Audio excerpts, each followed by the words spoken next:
नहमदहू व नुसल्ली अला रसूलिहिल करीम। आज हम गैर फाल मुराकबा की दुनिया में गोता लगाएंगे। इसे हिंदी में निष्क्रिय ध्यान और इंग्लिश में पैसिव मेडिटेशन भी कहते हैं। एक ताकतवर ध्यान या मुराकबा जो आपको अपने और अपने आसपास की दुनिया के बारे में गहरी समझ हासिल करने में मदद कर सकता है। तो चलिए शुरू करते हैं। निष्क्रिय ध्यान या गैर फाल मुराकबा या पैसिव मेडिटेशन ध्यान का एक गैर मामूली यानी यूनिक तरीका है जहां आप बिना किसी जिस्मानी हलचल के मानसिक क्रिया मतलब जहनी मश्क में लग जाते हैं। यह मुराकबा होशमंद होने और अपने बारे में गहरी समझ पैदा करने के बारे में है। गैर फाल मुराकबे की खूबसूरती इसकी सादगी में है, जैसे आराम से बैठना यानी ऐसी हालत में बैठना जो आपके लिए आरामदायक हो और एक खास चीज पर ध्यान जमाना इसमें शामिल है। इस मुराकबे में सबसे जरूरी चीज है आपका ध्यान, मतलब आपका फोकस। एक टॉपिक या ख्याल पर ध्यान जमाने से हमारा दिमाग एक खास हालत में जा सकता है जो हमारे लिए अपनी रोजमर्रा की जिंदगी में आसानी से नहीं हासिल होता है। इस बात को थोड़ा और समझने की कोशिश कीजिए। रोजमर्रा की जिंदगी में अक्सर हमारे पास बहुत सारे ख्याल और जिम्मेदारियां होती हैं जो हमारा ध्यान बांटती हैं, लेकिन जब हम किसी एक टॉपिक या ख्याल पर अपना पूरा ध्यान जमाते हैं तो हम उसमें पूरी तरह डूब जाते हैं, जिससे गहरा जुड़ाव और गहरी समझ का दरवाजा खुल जाता है। यह मुराकबा हमें अपने ख्यालों को बारीकी से देखने और समझने में मदद करता है, जो तब छूट सकता है जब हमारा दिमाग कई कामों में बिखरा हुआ हो। गैर फाल मुराकबा कई तरीके से हो सकता है, लेकिन सबसे आसान है एक कुर्सी या कालीन पर आराम से बैठना और अपने ध्यान को एक टॉपिक या ख्याल पर जमाना। यह टॉपिक या ख्याल कुछ ऐसा होना चाहिए जो आपको दिलचस्प और सुकून देने वाला लगे, जैसे कोई शौक या जो आपको खुशी देता हो।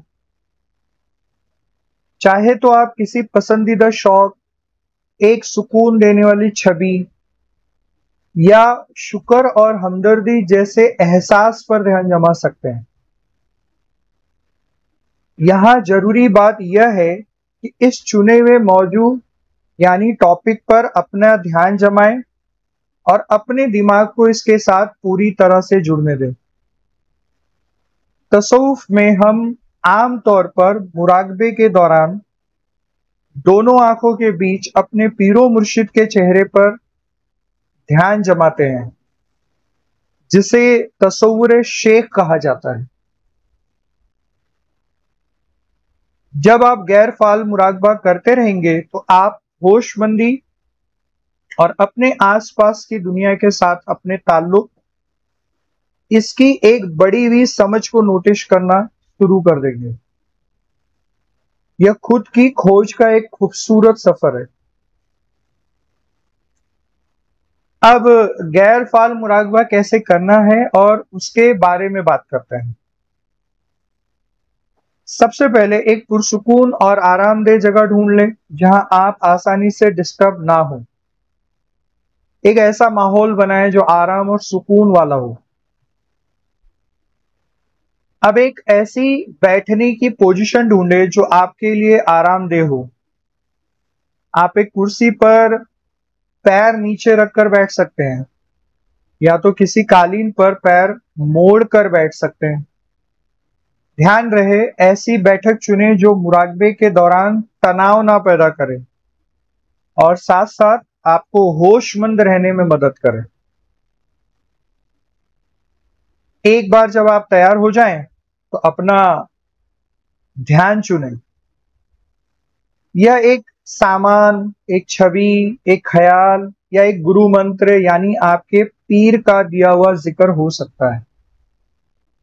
आप जो भी चुनते हैं मजबूत यकीन बनाएं कि यह कुछ ऐसा है जो आपके लिए बहुत अहमियत रखता है और आप पर उसके असरात होते हैं। अब धीरे से अपनी आंख बंद करें और अपना ध्यान अपने चुने हुए टॉपिक पर लाएं। अब किसी तरह का दखल डाले बिना पैदा होने वाले ख्याल या एहसास को देखते हुए अपने दिमाग को अपने टॉपिक पर टिका कर रखें। याद रखें, मकसद ख्यालों को दबाना नहीं है, बल्कि केवल उनका मुशाहिदा यानी ऑब्जर्व करना है और उन्हें जाने देना है।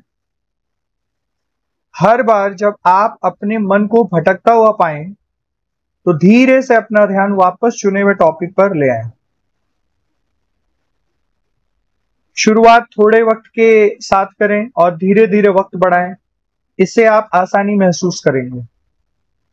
यहां तक कि हर दिन कुछ मिनटों का निष्क्रिय ध्यान यानी गैर फाल मुराकबा भी आपके रूहानी सफर पर गहरा असर डाल सकता है। खुलासा यह है कि गैर फाल मुराकबा खुद आगाही पैदा करने और अपने आसपास की दुनिया के बारे में हमारी समझ को गहरा करने के लिए एक ताकतवर जरिया है। सिर्फ बैठकर आराम से और किसी चुने हुए मौजू पर ध्यान जमाने से हम दिमाग की उस अवस्था यानी हालत को पा सकते हैं जो आसानी से नहीं हासिल होती है। उम्मीद करता हूं कि आज आपको गैर फाल मुराकबा और उसके फायदे और उसे करना कैसे है यह समझ में आया होगा। इसी के साथ में आज के इस टॉपिक को खत्म करना चाहूंगा। वमा अलैना इल्लल बलाग।